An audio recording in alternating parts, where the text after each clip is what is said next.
Here's Paddy Power's latest horse racing offer. It's money back as a free bet if your horse finishes second to the SP5 at one meeting every day this month. Paddy Power, you're welcome. Max free bet £25, 18 plus. Please gamble responsibly. Hi there, Bruce Millington, Paul Keeley, David Jennings, and from Paddy Power, Frank Hickey. We're looking ahead to a great Sunday. Really, really good stuff. Top flat action at Leopardstown, but first Aintree. And if you don't like the 350, the 188 bet Monet's Garden Old Roan Handicap Chase, you don't like racing. Look at it. Smad Place, Side of Grugy, God's Own, Vibrado, Valtat, Three Musketeers, Royal Regatta, Third Intention, 7 runners. Shame we haven't got each way, but what a race. Paul Keeley, who wins? Hopefully Three Musketeers. I think he's a horse that Dan Skelton's always thought an awful lot of. He's still very young, only a 6-year-old, had a good first season over fences. I think he's going to end up going 3 mile probably, but I think this is his trip. He's getting a fair amount of weight from horses that, you know, they are decent, but they're probably a bit more exposed than he is. I think he's probably a fair bet. He's near favourite anyway, isn't he, Frank? He is 3-1-5. 3-1-5. What else have you got for us by way of a show? 2 seconds there. I'll just have to refresh because I think God's Own's vying for favouritism, isn't he? I think God's Own's 130 and Vibrato Valtat was 9-2. Is he still there? Yeah, 9-2. 6 Royal Regatta, 8 Third Intention, 9 Side of Grugy, 10 Smad Place. How much weight Smad Place got? 16 stone. Smad Place. It's not easy to win. It's not easy to win a handicap of 167, is it? And he's turning 10 in January. And it's 2.5 mile. He's got some form over it, but he obviously stays 3.25 mile very well too. So you'd have to worry a little bit about trip. Fair enough. You like Three Musketeers. Who do you like, David Jennings? I think this is Vibrato Valtat's Gold Cup. I don't think he can win a Grade 1. I think 2.5 miles around Aintree is perfect for him. He goes well fresh. Won the Holland Gold Cup last year.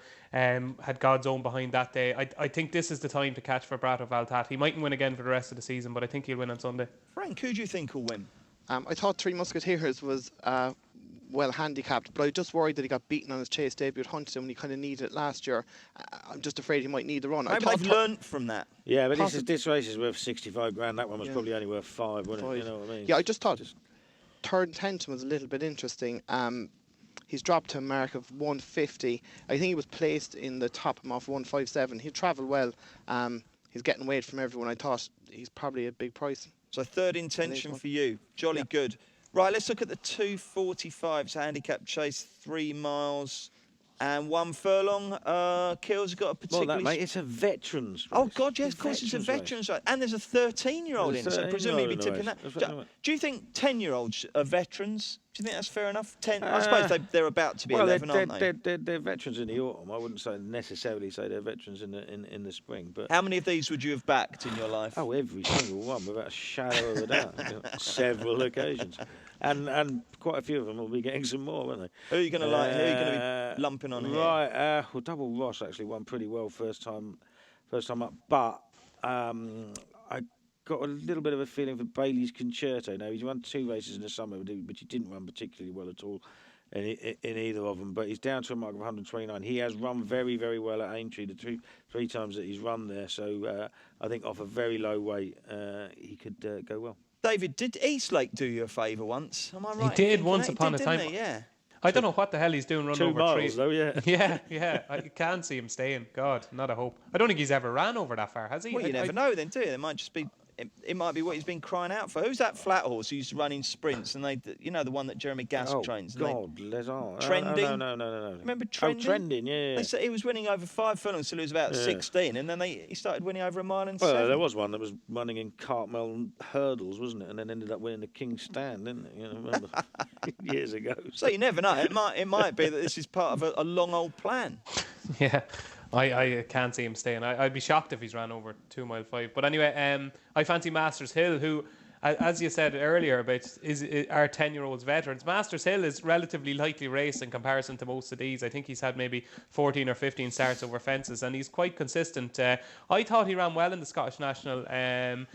I think he made most of the running, and I think he was only collared kind of turning into the home straight. That was off 140. I think a track like Aintree is perfect for him, and I think he's less exposed than most of these who are fully exposed.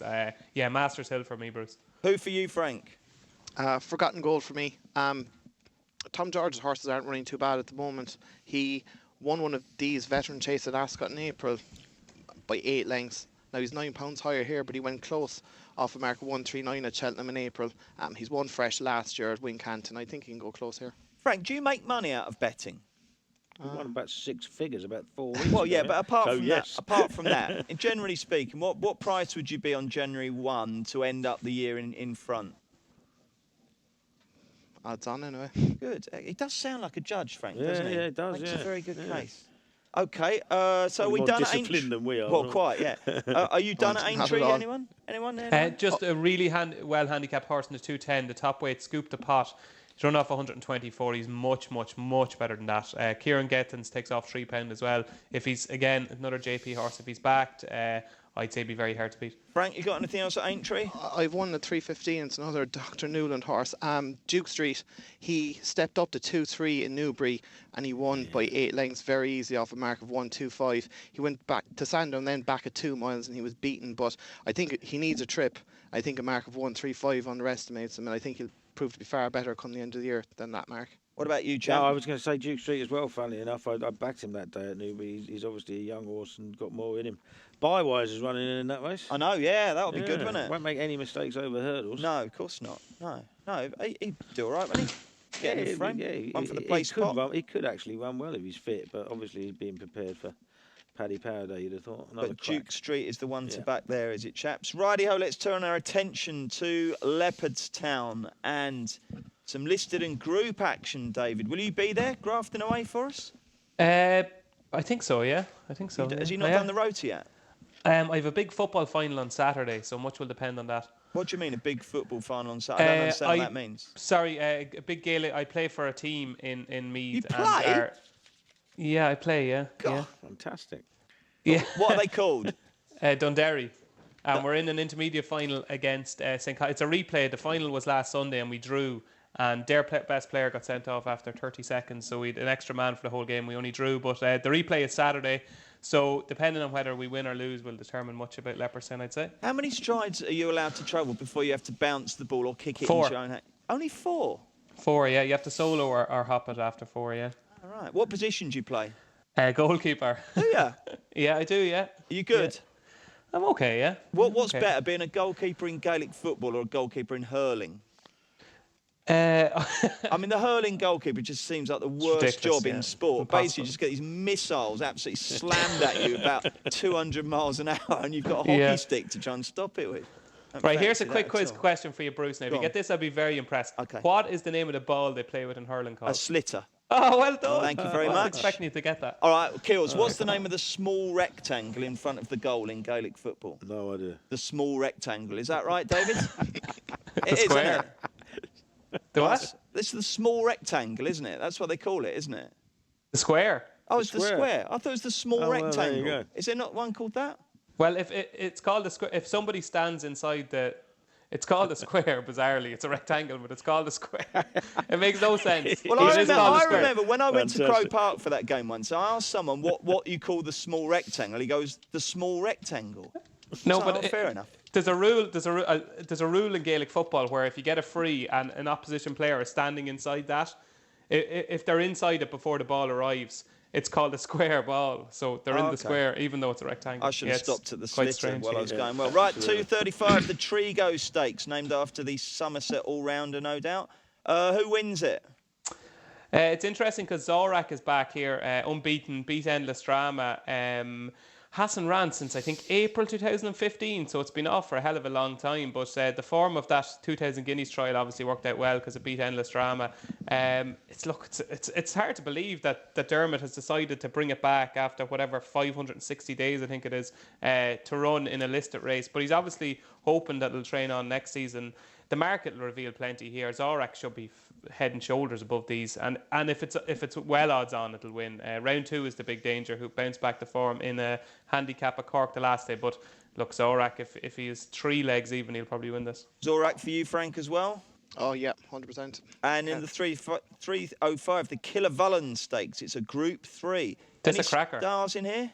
Yeah, this is a cracker. There's a couple in here. I thought Making Light was very impressive last time at Limerick, but the one who was probably even more impressive was Territory for Ger Lyons. Was absolutely hammered in the market before it's made its debut at Naas.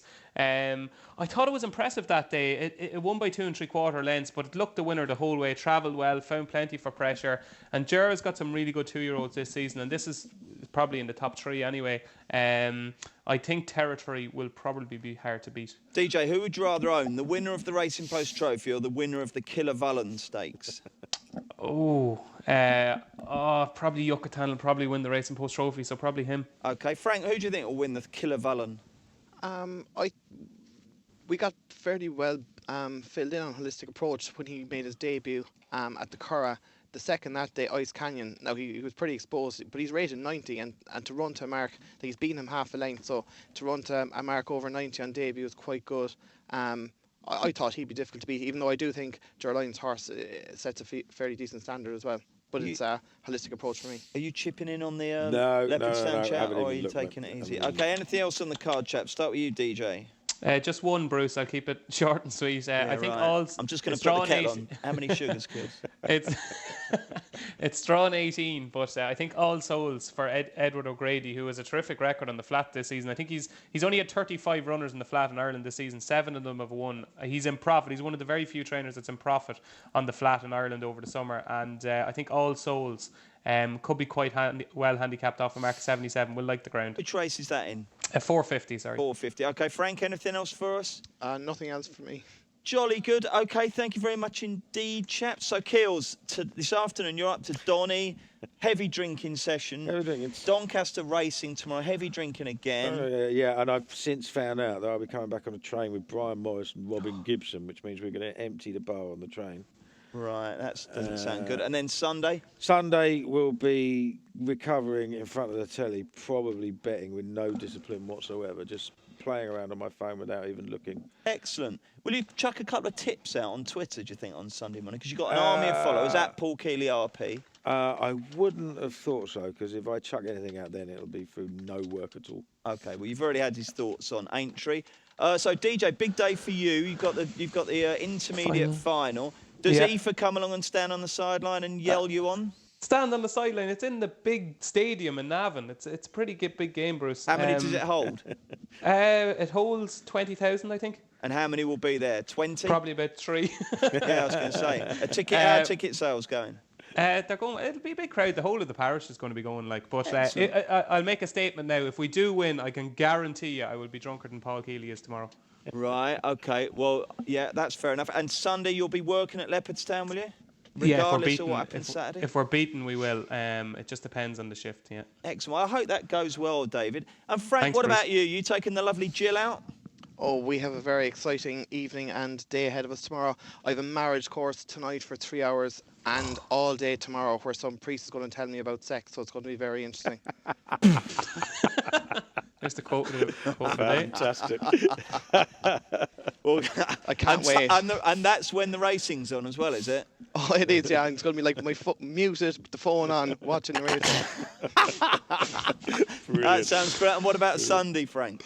I'm back into work on Sunday then. Jolly good. Okay, good luck, everyone. I hope you punt well. Thank you very much for listening. We'll be back to review the weekend on Monday. And like I say, do listen out for the jump season postcard, which is out now. Cheers. The Racing Postcast in association with Paddy Power. They price up all UK and Irish racing the night before.